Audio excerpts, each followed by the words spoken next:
Hello दोस्तों, नमस्कार। आज हम बात करते हैं गुरु घासीदास जी के बारे में। गुरु घासीदास जी ने सतनाम पंथ के द्वारा वर्तमान छत्तीसगढ़ की अनेक जातियों को, जो सामाजिक, आर्थिक और शैक्षिक व्यवस्था से बहुत दुखी थी, यानी बहुत पिछड़ा इलाका था, अंधविश्वास और अनेक बुराइयों से पीड़ित थी, उनको एक सूत्र में जोड़कर सत्य मार्ग की ओर चलने को प्रेरित करते थे। गुरु घासीदास, जिनके लाखों समर्थक आज भी उनके प्रति श्रद्धा व्यक्त करते हैं।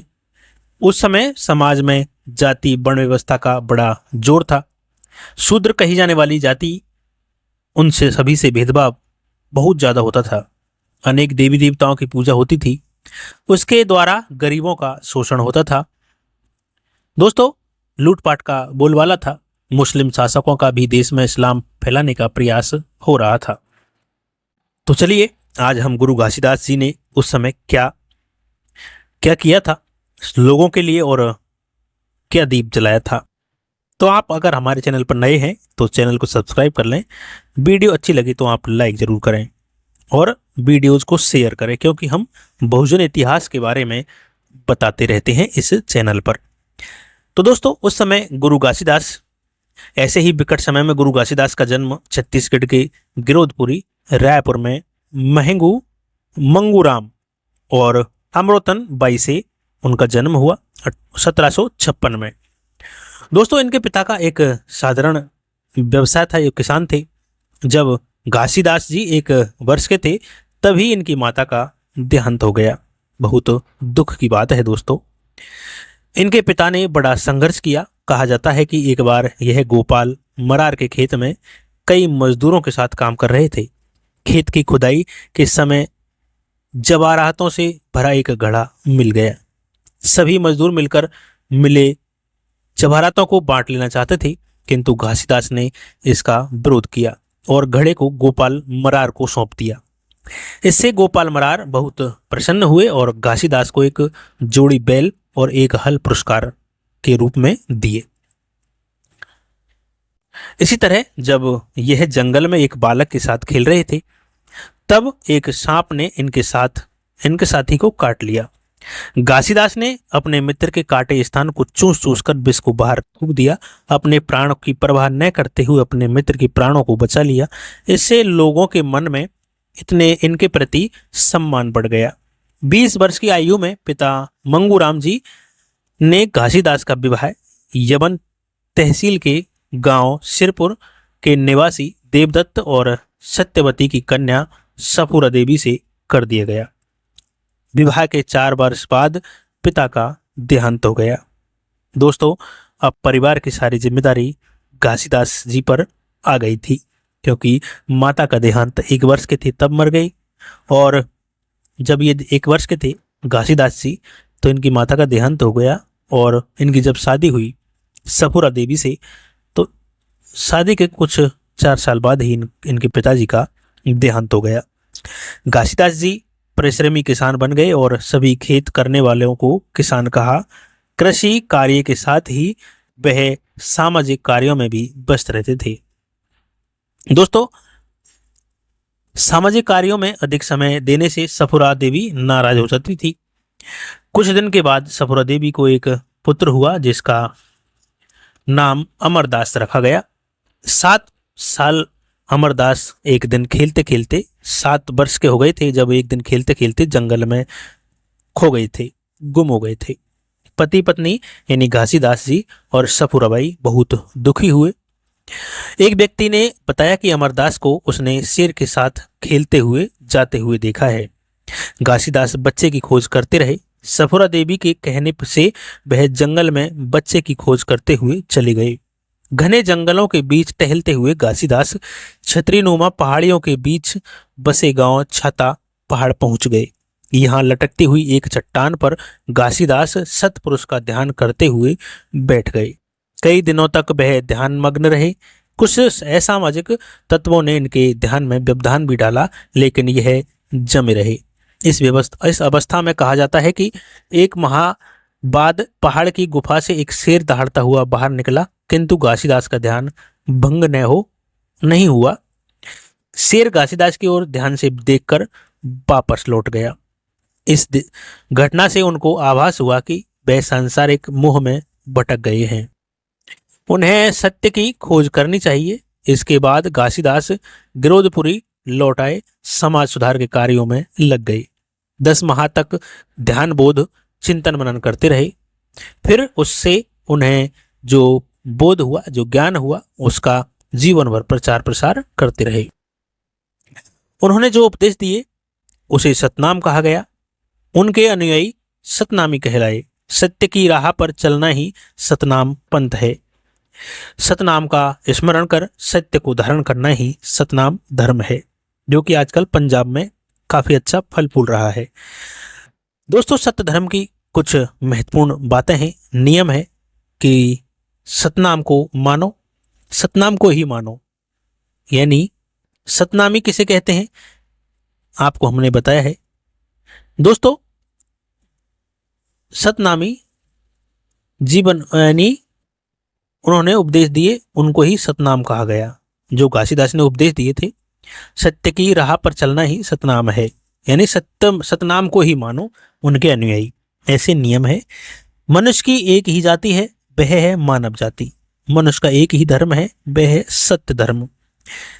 हिंसाचार न करो, मदिरापान न करो, तंबाकू सेवन और नशे से दूर रहो, अंधविश्वासी परंपरावादी मत बनो, भाईचारा मेल मिलाप बढ़ाओ, हीन भावना को त्याग दो, स्त्री पुरुष का समान है, स्त्री पुरुष एक समान है, विचार परिवर्तन और विचार क्रांति पर बल दो, मूर्ति पूजा पर बिल्कुल विश्वास मत करो, मंदिरों में मत जाओ, अपनी व्यवस्था पर अटल रहो, मेहनत कर कमाओ और खाओ, जीवित शरीर को मुर्दा मत बनाओ, सब बह गए हम रह गए। दोस्तों, हमारे हजारों क्रांतिकारी रहे हैं बहुजनों के, जिन्होंने समाज सुधार के लिए समथिंग यानी करीब करीब समान तरह के ही विचार रखे हैं। उनको बाबा साहब ने, और आज भी हमारे लोग बढ़ रहे हैं, लेकिन उनको उन विचारों पर चलते नहीं हैं। पढ़ते हैं, जानते हैं, लेकिन मानते नहीं हैं। सतनाम यानी सत्य पर चलो, यह एक संस्कार है। मानव प्राणी को सुखी और समृद्ध बना देने वाली विचारधारा है सतनाम। प्रतीक होता है अच्छे कर्मों का सतनाम। गुरु घासीदास एक संत विचारक थे, ज्ञानी पुरुष थे, इस कारण वे धर्मनिरपेक्ष थे। उनके विचारों में संकीर्णता नहीं थी। वे विराट व्यक्तित्व के धनी थे। इस कारण उनका संपूर्ण जीवन मानवतावादी दृष्टिकोण पर आधारित था। उनका ज्ञान संवेदनापूर्ण था। गुरु घासीदास ने जातिवाद व्यवस्था को तोड़ने में महती बहुत कठिन भूमिका निभाई, बहुत अच्छी भूमिका निभाई थी। सम्मान का जीवन जीने के लिए उन्होंने जाति पाति तोड़ना आवश्यक बताया। संकीर्ण नीतियों को तोड़ते हुए समाज के व्याप्त हित को तरजीह दी। यानी सभी कुरीतियां, नीतियां, उनको तोड़ते हुए समाज को आगे बढ़ाने के लिए उन्होंने काम किए। सतनामी आंदोलन के पहले हिंदुओं में आडंबर, छुआछूत, धार्मिक अंधविश्वास था। इस्लाम धर्म हिंदुओं के अंधविश्वास, जाति पाति के भेद से दूर था, इसलिए दोनों में संघर्ष था। इस संघर्ष से बचने के लिए लोगों ने सतनाम धर्म की शरण ले ली, सतनाम पंथ को अपना लिया, जो अवतार बाद मूर्ति पूजा, धार्मिक अंधविश्वास से जहां दूर था, वहीं सत्य हो ही ईश्वर मानकर उसे मानता था। घासीदास जी आदमी की उर्वरा शक्ति पर विश्वास करते हैं, जो उसे आगे बढ़ाने की प्रेरणा देती है। घासीदास की विचारधारा दैविक नहीं है, वह विज्ञान निष्ठ है, यानी विज्ञानवाद में विश्वास करते हैं, बौद्ध की तरह। आदमी अपनी तरक्की खुद कर सकता है, इस पर उनका विश्वास था। यही उनकी विचारधारा का केंद्र बिंदु भी है। गुरु घासीदास महान सतखोजी थे, इसलिए उनका समता, स्वतंत्रता और भाईचारे पर विश्वास था। सभी मानव प्राणी को वे समान मानते थे। धर्म, जाति और पंथ के आधार पर मानव समाज के जो टुकड़े किए गए थे, उसके वह बड़े विरोधी थे। वे विरोधक थे ऊंच नीच की परंपरा के, इसलिए वह सत्य की खोज में निकल पड़े। गुरु घासीदास ने मनुष्य को सर्वशक्तिमान माना। मनुष्य के अंदर वह शक्ति छिपी है जो व्यक्त होने पर उसके नाम का डंक बजाती है। सभी लोगों में यह शक्ति छिपी होती है। ललकारने पर वह शक्ति ऊपर आ जाती है, जिसे देखकर दुनिया चकाचौंध हो जाती है। अछूत के नाम पर जब डॉक्टर अंबेडकर को अपमानित किया गया तो उनकी छिपी शक्ति जागृत हुई और उन्होंने महान कार्य किए। ऐसे ही हर किसी व्यक्ति के अंदर छुपी होती है। अगर उसे अपमानित किया जाए तो उसकी असली शक्ति है वो बाहर आ जाती है। सतनाम संज्ञा बहु जातिवादी है। जातिवादी शब्द है। कोई व्यक्ति चाहे किसी जाति धर्म का हो, यदि सतनाम की राह पर चलता है तो वह सतनामी की राह पर चलता है तो वह सतनामी है।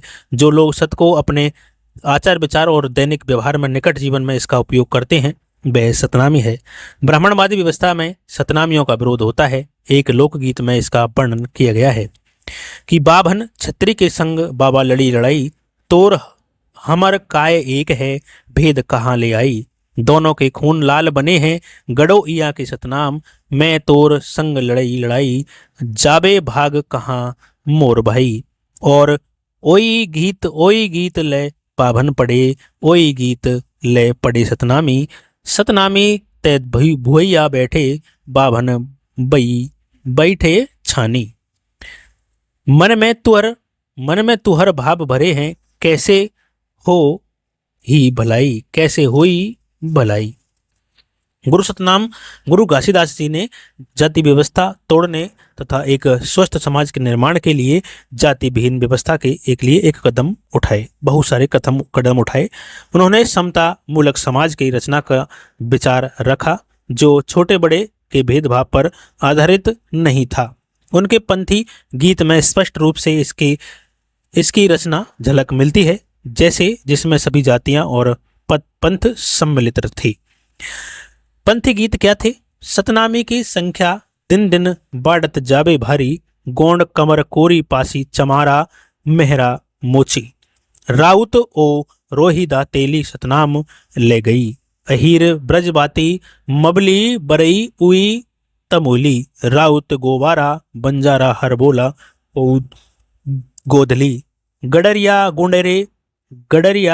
गुणरे धुनकर धनका कोडार, लोहा पीड़ा जोगी नाथ के, मुंजी भाट चरण सुतिया धोबी भऊ धनबार, हीमर के बट माझी कोष्टा औ सोनार, तुरहा कश्यप निषाद बाथम सिंगरहा ठोली, दमामी हरिदास, उड़सैन कलोटा कोलवा तेली उई कोटवार, राजगिरी चित्रावर दर्जी सीपी औ मरार, हम सब इही में गनायन सतनामी जात के। गुरु घासीदास के इस पंथ गीत में सारी जातियों का मेल लगाया गया है। सारी जातियां इसमें सम्मिलित है जो पंथ में सम्मिलित होती है। गुरु घासीदास के पंथी गीत का प्रचार पंथी नृत्य के द्वारा भी किया जाता है।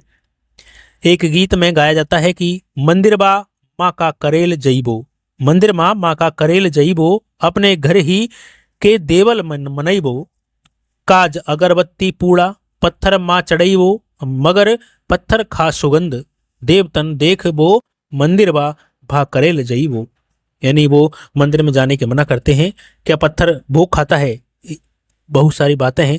मंदिर में अगरबत्ती जलाना, मिठाइयाँ चढ़ाना, इन सब के वो खिलाफ थे और अपने आप के अंदर झांक कर देखना, इसके वो पक्ष में थे। तो दोस्तों, गुरु घासीदास बड़े नेक इंसान थे। उन्होंने मानवता के साथ चलते रहने का, सत्य पर चलते रहने का, सतनाम पंथ की स्थापना करते हुए लोगों को जागरूक किया। जाति भेद से निकालने के लिए बहुत सारे काम किए और लोगों को कहा कि तुम सतनाम बने और इस पंथ में शामिल हो जाएं। सारी जातियों को उन्होंने कहा, SC ST OBC सभी जातियों को उन्होंने कहा था। तो दोस्तों, मिलते हैं किसी अगले वीडियो में। जब तक के लिए आप सुरक्षित रहें, सावधान रहें, पेड़ लगाना ना भूलें और मिलते हैं किसी अगले बहुजन समाज के क्रांतिकारी इतिहास के साथ। जय भीम, नमो बुद्धाय, जय गुरु घासीदास।